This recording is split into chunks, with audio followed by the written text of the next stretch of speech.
The Forge, the latest from the Kendrick Brothers. Let's talk about it. So again, this is the Kendrick Brothers. So directed by Alex Kendrick, co-written by Alex and Stephen Kendrick, produced by Stephen Kendrick. Stars Priscilla Schreier, Cameron Arnett, BJ Arnett, Aspen Kennedy, TC Stallings, and a whole host of other people. I don't think it's a little too far-fetched to say that the Kendrick Brothers are some of the best producers with respect to Christian film. Definitely some of the most popular movies. Diversity in terms of topics that they like to cover, if that makes any sense. So, Facing the Giants, Courageous, Fireproof, War Room. Speaking of War Room, what's the cinematic version of a spinoff? Do we just call it spinoff? I feel like this movie is somewhere between a sequel and a sidequel, because I wouldn't call it a sequel to War Room, although we are in the same cinematic universe and we are reprising some old characters here. We're not continuing in this conversation of prayer. War Room was all about the power of prayer. This movie, The Forge, is all about discipleship. Now, how this connects to War Room is our character, Cynthia Wright, played by Priscilla Schreier, who is the twin sister of Elizabeth, who was also played by Priscilla Schreier, but in War Room. We have a, temporary appearance of Elizabeth, but we get to see a lot of Miss Clara again, as well as Tony, Elizabeth's husband. Cynthia Wright is a single mom to 19-year-old Isaiah Wright. He is not in college. He has no ambition, no goals, no vision for his life, and no desire, it seems, to move forward and become a man. He is content to play video games all day and play basketball with his friends, but his mom pretty much gives him an ultimatum and says, you have 1 month to find a job or you're out. He goes about trying to find a job, a little clunky along the way, ends up meeting Mr. Moore, Mr. Joshua Moore, who owns Moore Fitness. He extends a job to him. But in addition to the job, he also offers to mentor him twice a week before his shift. Now, I've said this before, I feel like I say this every time I review a Christian film, is that Christian films, for me personally, are the hardest to review because the standard is so low. We're so used to getting, message heavy, low quality. We're going to get a great message, probably a great gospel presentation, but all of the effort is put into presenting that message at the expense of quality storytelling, good acting, good direction, good editing, music that makes sense. But the Kendrick Brothers, I feel like, live in their own standard because as they've continued to produce more films, it seems they're dedicated and they're intentional about growing in their craft. We started with Flywheel, but really for a lot of us, it was Facing the Giants. And that was just okay. Good start. Then we get Fireproof, and somewhere along the way, we got Courageous. And then we have War Room, which was that just kind of took the Christian world by storm. But there are still some of the same issues that we see with a lot of Christian films. I don't know if it's just, a funding thing, lack of resources, lack of access, lack of education. I don't know what it is. But, you have your extras or background characters, issues with acting, wooden dialogue, or, very Christianese. It seems a lot of Christian filmmakers are obsessed with portraying Christians the way Christians want to be seen and not the way they actually are. That I've said many times. So there's a little bit of that in this, and that our Christian characters, we know there are Christian characters because they are presented to us the way Christians want to be seen. So there's that. So that is a little clunky in and of itself, just how characters present themselves. It's just very unrealistic. But I wouldn't say delusional, but it's like, this is how Christians want to be seen, so we're going to put it on a film.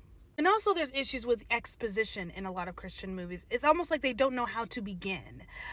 They don't know how to unfold. They don't know how to develop. It almost takes until the middle of the movie, if you last that long, for them to really flesh out who these people are. But by that time, our characters have gone through a transition. But we've seen enough in that beginning to realize how significant that transition is. We get that a lot with the Kendrick Brothers. It's like they don't quite always know how to begin. It's very Christian exposition-y. It's almost like we're just presented these caricatures or these stereotypes of almost like, when a Christian tells the cheesy version of their testimony. That's kind of what we get. We get like I was just in a bad place, or I was playing video games all the time. I was just a no good. We don't really get the fleshed out details. We just get like a single photograph. Does that make sense? So there's a little bit of that in the exposition, and that bugged me, because all of a sudden we're supposed to just fall in line with the way things are. We're supposed to just believe that Cynthia is a good mother, that her son is a no good lazy person, and there really is no developing into that. It's just we're seeing him here, we're seeing him there, we're not seeing a flow here. Nothing that would warrant our disdain or our disappointment, and that is, at least it is for me. There's just really no development in the beginning. The development doesn't happen until later, but by the time we get to later, he's already transitioned in the story. Does that make sense? Am I making any sense? So yeah, my issues with this are just, the Christian exposition, which I'm not even sure if you'll notice or not. I don't know if you can tell, I'm a bit of a nerd about this. And also just some of the typical Christian acting, very wooden, very fake. There's a little bit of that in here. But for the most part, this is excellent. If I had to rank this against all of the other Christian films that I've seen this year, I'd say number 3. Definitely, solid number 3 out of the, 13 that I've seen. That's not bad. What I like about the Kendrick Brothers is that they're not preachy. They're not here to preach a sermon. They're here to have a conversation. It feels like all of their movies are just necessary conversations with respect to the church. Now, you're going to get a gospel presentation for those who step into this movie, and they're not Christians, they're not believers. There is a Christian, a gospel presentation. You're going to hear the gospel. But for the most part, their movies are really for the church. What I like about their movies is that they seem to highlight weaknesses within the church, and discipleship is a huge weakness within the church.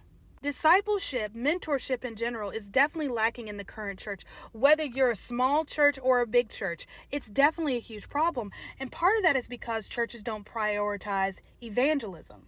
Something that was said in the movie that is very true is that there's a lot of emphasis on, converts, but none on discipleship. We're all about bringing people in, but we don't know how to keep them. And this is not just a megachurch problem, because I know there's going to be at least 20 people in my comment section who are going to say, yeah, megachurch. Nope. This is a small church problem and a big church problem, because we as a collective church have allowed society to bully us into not doing what Jesus told us to do, which is to make disciples of all nations. And he gave us the model of discipleship with him and his 12 disciples. We also have a model of discipleship with, Paul and Timothy. Moses and Joshua, goes back that far. Elijah and Elisha, bringing someone up and then passing on that mantle, and then repeat. Something else that was said that was very true is that we focus a lot on addition. It's not about addition, it's about multiplication. We as a collective church have forgotten how to multiply. So discipleship, the importance of discipleship in the church, definitely a huge theme here, obviously. A couple of little minor themes here are just the importance of having godly men. I think some might accuse this movie of making discipleship look easy. I don't think it makes discipleship look easy. I just think it decomplicates discipleship. We've complicated it, that we can't just go up to people and offer to mentor them. We can't just go up to people. You don't know who people are or where they're coming from. Isaiah, the knucklehead disobedient that he is, you would think he would reject Mr. Moore's offer to mentor, but keep in mind, he is from a single parent home. He is absent a father. And this is what I've learned from working with young people, is that whether they realize it or not, they're always looking to fill that gap. So you have this grown man who's business-minded, who's strong, capable, gives him a chance, gives him an opportunity, is offering to be in his life.